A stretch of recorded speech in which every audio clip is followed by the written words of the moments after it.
पूर्व सैनिक लक्ष्मण मारिक मराठा रेजिमेंट से मैं 96 में पेंशन आ गया। 96 में पेंशन आने के बाद मैं सबसे पहला तो मैं अपना 1 साल में घर में रह गया। रहने के बाद मेरे घर के नज़दीक ही एक कंपनी थी और मैं सैनिक फेडरेशन का महाराष्ट्र का मैं उपाध्यक्ष हूँ कोकण लेवल का।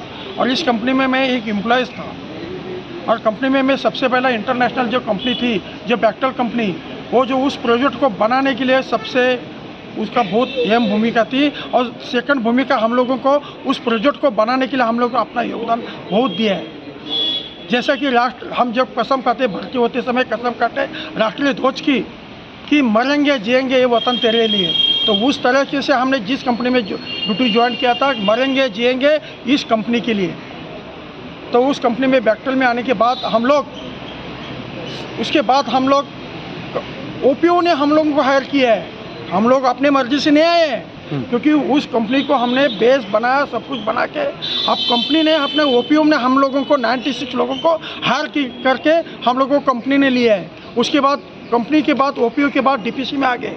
डीपीसी में आने के बाद हम लोगों को कोर्ट रिश्योर आ गया। कोर्ट रिश्योर के बाद हम लोग ये परमानेंट एम्प्लॉयज़ हैं। ये जो हम लोग है 96, ये हम लोग परमानेंट एम्प्लॉयज़ है, परमानेंट एम्प्लॉयज़।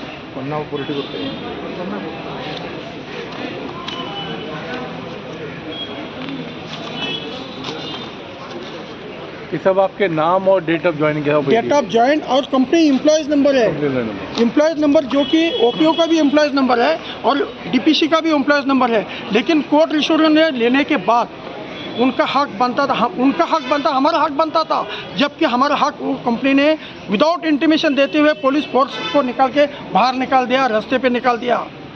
तो उसी समय हम लोगों को सीएस सिक्योरिटी लाने के बजाय हम लोग देश सेवा किया, तो सीएस की बजाय हम लोगों को भी सिक्योरिटी के तौर पे एनटीपीसी ने रखना था और उनका हक था। तो हम लोगों को कंपनी ने विदाउट इंटीमेशन देके बाहर निकाल दिया। तो हमारे हक के लिए कोर्ट में तो हमारा मैटर है, कोर्ट में भी मैटर है, वहाँ पे भी हमारे पास अभी 20-22 साल हो गया। हमारे पास जितना पैसा था हम लोग ने कहाँ तक हम लगाएंगे, कहाँ तक लगाएंगे? हम परिवार को लगाएंगे। एक तो नौकरी छूट गया और कोर्ट में हमारा जीना हराम हो गया, हमारे परिवार का बेघर हो गया। तो उसने हमने एक रास्ता पकड़ लिया कि हमने अपने मरेंगे जिएंगे हमारे हक के लिए और मीडिया के सामने हम आके, जो कि अभी कल का जो धरना आंदोलन होगा वो भारत सरकार जवाबदार है, उसके बाद एनटीपीसी भी जवाबदार रहेगी, क्योंकि हमारे हक के लिए कल क्या होगा वो भारत सरकार और एनटीपीसी जवाबदार है। जय हिंद, जय भारत।